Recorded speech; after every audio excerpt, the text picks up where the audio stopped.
Welcome to Broke Gourmet. We are making fried rice with the chicken we just made and the teriyaki sauce that we just made. We are going to use these leftovers and make some delicious fried rice. Now first we're going to uncover the rice that we just made and dried out. Oh, that's perfect. In fact, maybe a little bit too dry. Maybe, but that's going to make for awesome fried rice. Okay, this is going to be a thing. So let's get this out of the way. And yes, my hands are washed. This is really dry, but not in a bad way. I can make this work. And when it's really dry like this, we're going to cook the other ingredients first. And we are going to hydrate this as we're cooking. In fact, I might put a little bit of water, and I mean, when I say a little bit, a itty bitty bit. I'm using a leftover bottle because they pour easy enough. Don't worry about a little bit extra. It will get absorbed, I promise. But you see how there's no real clumps except for like one or two? That is the way that you want it shredded. So we're going to cover our rice back again and get it out the way because this is the last thing that we cook with. First up, we want to get this taken care of. And I am using like the cheapest of the cheap pans. I can't do any of this cool stuff. But we are going to use a smaller burner for this. You'll find out why in a second. But the first thing we got to do is cut this up and then put it in with the mixed vegetables. We could do either one, but the mixed vegetables shows you where my head's at. And this whole area is sanitary. So we're going to crack this out and we're going to drain it. And this is a dollar store one. So you hold it and then once you start moving it, it will cut in. We're not going to cut the entire thing. We are going to leave a little bit of a lip. See how it's angled up? Very gently, don't run your finger, otherwise you'll cut yourself. Very gently, lift up. And then put back down. Because now we're going to drain this. Don't judge. But here is where we're going to drain it. If you have a strainer or a drainer, put the lid side down and let it drain through here while you do the rest of what we're about to do. Remember, your hands must be washed before you do any of this stuff. Now I've got some onions off to the side here. I got a can of vegetables. The ingredient list was here. But we did one before too. So we're going to pop this cooked chicken. Cook the chicken immediately once you get it marinated and cook the rest of the chicken. Get this ready. It will last longer in the fridge and the chicken won't spoil. And I am going to grab my knife. And that knife set is on my TikTok shop. Look at this. This is beautiful, and it cuts wonderfully. You're going to find that out in just a second. So first up, we are going to, let's get a little bit more intimate with this one. When you're cutting, pinch both sides, grip, tip. Your tip should always be on the cutting board at all times, no matter what you're cutting or how. So pinch, grip, tip.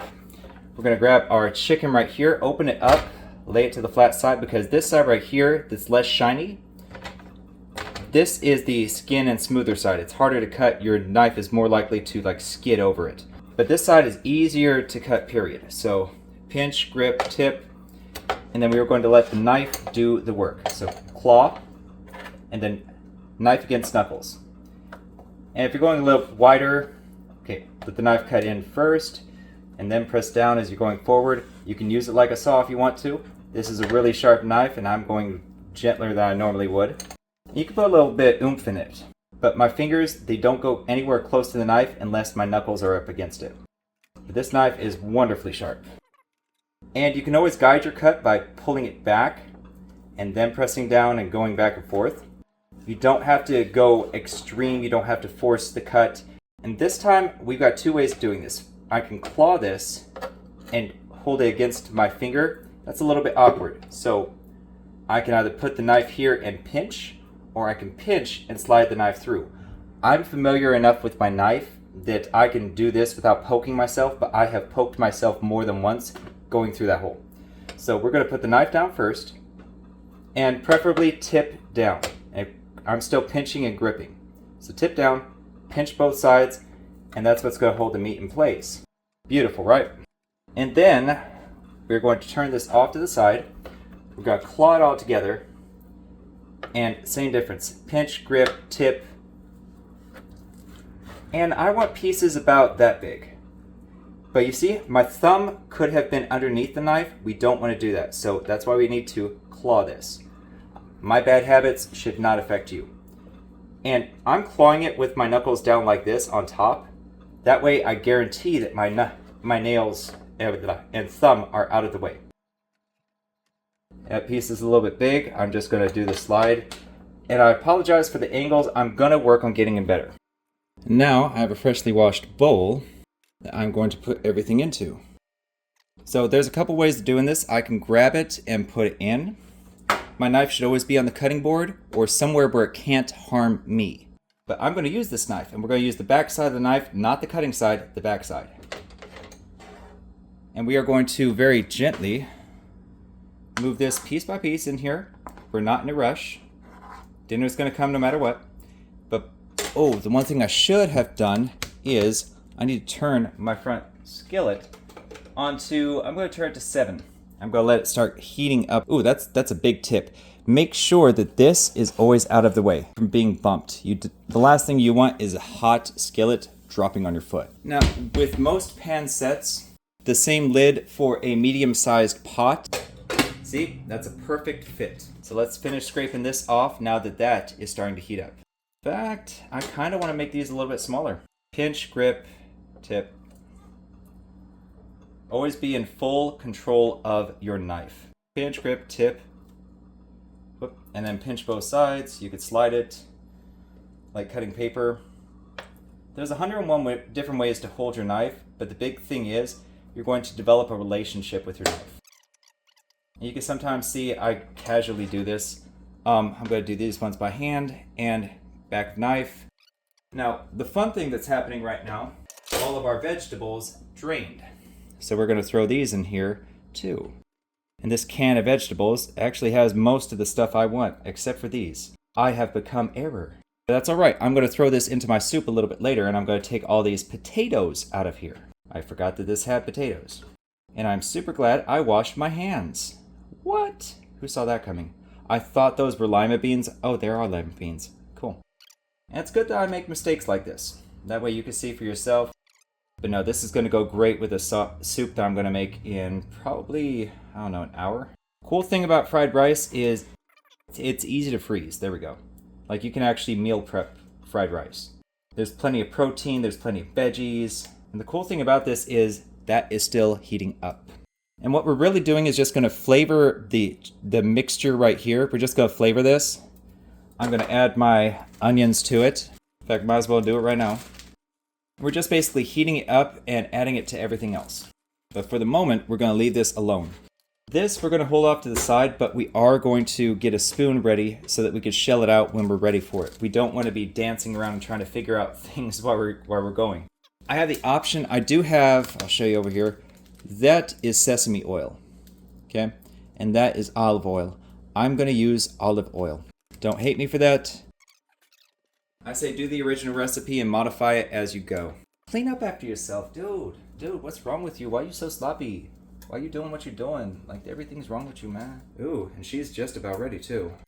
Oh, fun fact. You could put a can like this that's half open, put it inside, and just shake everything out. You see? Nothing left. And then I could put this in the fridge until I'm ready to do the soup. You see, I'm mostly using leftover. I'm using the last of my eggs over here. I'm going to get all this out the way because we are just about to head on in. And I'm going to do a trick. I want you to see this. I'm going to turn this down to just slightly above half, between 6 and 5. Because what's going to happen, I'm going to put some butter on here, and that butter is going to almost immediately burn. Because I let this heat up for too long talking to you guys. Oh, dude, this is perfect. Oh my God. So butter can tell you all about what's going on your skillet. If it's too hot, too cold. In this case, it is darn near perfect. I'm going to turn my heat back up to 7. Like, this is lovely. That is exactly what I wanted. So I forgot was to have a place to put the fried rice. So I'm going to put this in here. Got a little bit of butter in there. I'm going to leave this oil open.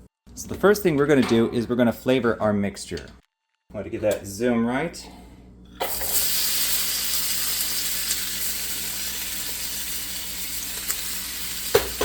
And how are we going to flavor the mixture? What I'm going to do is I'm going to take the sauce that we made, this beautiful teriyaki sauce. I'm going to do probably 2 scoops or 2 spoonfuls. I'm just going to use that to give it a little bit of flavor. I'm not going to pick up that one piece that I just flicked. It was an extra potato, I promise. Now, if this were a standard skillet, then I would definitely want to heat this up more and keep it at a very sharp temperature. Same thing with the wok. You want the wok to be a high temperature. I'm going to use that lid over the top. So while that's going for a little bit, this right here, the reason I'm doing that is because we need extra room for the extra rice. This pan isn't big enough to do a full batch with all of this filling. That's why I need a bigger pot. And you'll see. And you see the chicken is still very tender. If you're cutting things with your spatula, my chicken is so tender. Hold it like this, finger down, pinching on the sides. Oh, here's a perfect one. Push down, go side to side until it cuts. See that? Beautiful, beautiful cut. And beautifully tender. Oh my God. There are times when I am so pleased with myself. There we go. I'm trying to do this so that you can see me and also be careful with it because I have to eat this food. No, we're going to add this after our rice gets going. And we're going to add it incrementally. So this is going to make a few batches. Now we're going to whip out and get our soy sauce ready. You're only going to use a tiny bit of it, but we're going to take the lid off because we want this ready on deck. Same thing with our sesame oil. We want that on deck. That is getting some good heat. Now the reason for the smaller skillet is I'm trying to imitate, because you can see like one's bigger than the other. I'm trying to imitate as closely as I can a wok. Why am I doing that? Because having the edges cooler, it creates a different texture. And this is just a tiny bit softer, a tiny bit more moist to have a chance to sit and soak. So what I'm going to do is I'm going to take a nice big handful and plop, plop, booyah. And I made a mistake. You need to have your eggs on deck too, no question. And I'll tell you why some of these I'll show you. Some of the eggs, you'll see that there are broken shells in here. There's a reason for that, and it has to do with gardening. And all you're really doing is just stir frying this. Stay around a little bit. We're not adding the soy sauce yet, or anything else. What you're doing is basically browning the rice. You're getting the oil in there, getting it fused, making sure everything's broken up. Now normally this is what you do in a wok when you're making fried rice. Don't worry about the mess, you'll make more.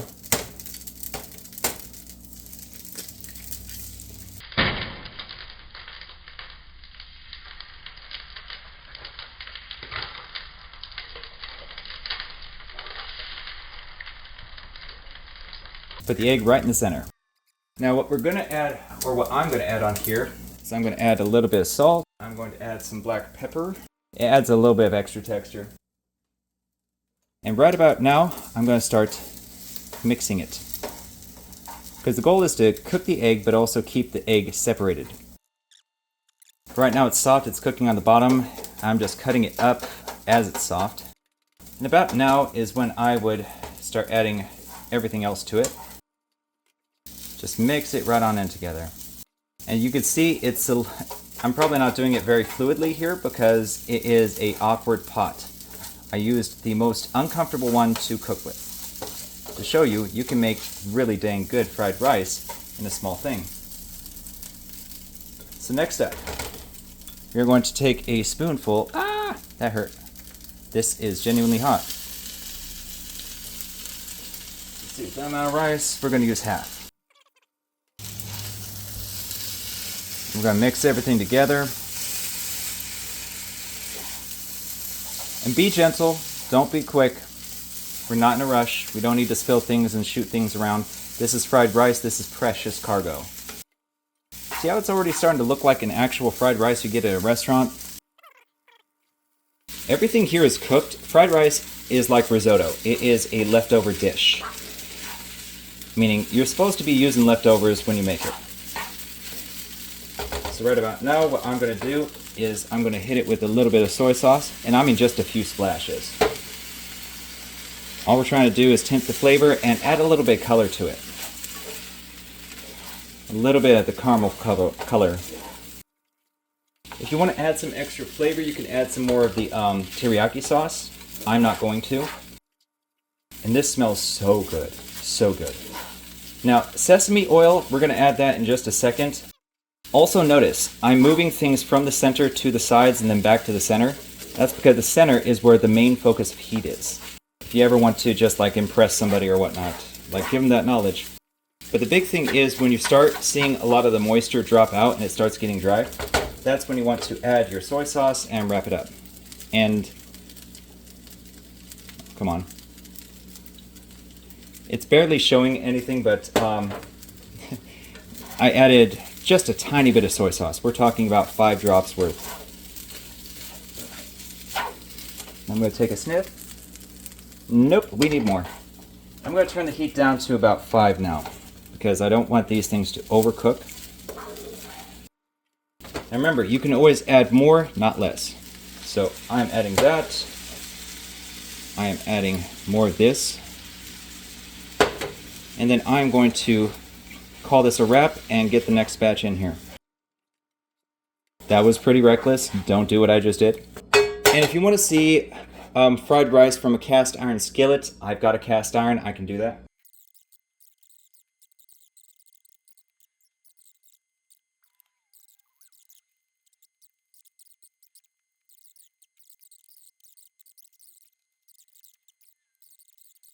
And we are going to take this off the heat. Turn the heat off immediately. And I'm going to put this under water. Like, the thing is, I would normally take it while it's hot and put it underwater if anything looked like it was sticking. This doesn't look like anything sticking. And let me show you what we just did, for those of you doing it with me. This is your fried rice. Now, as always, I'm going to take a taste. All right, moment of truth. Oh, I'm so excited. Wait, let me get some chicken on here. Let me get some chicken on this one. Chicken veggies. Hell yeah. My God. Oh my God. That chicken with the teriyaki sauce. Oh my God.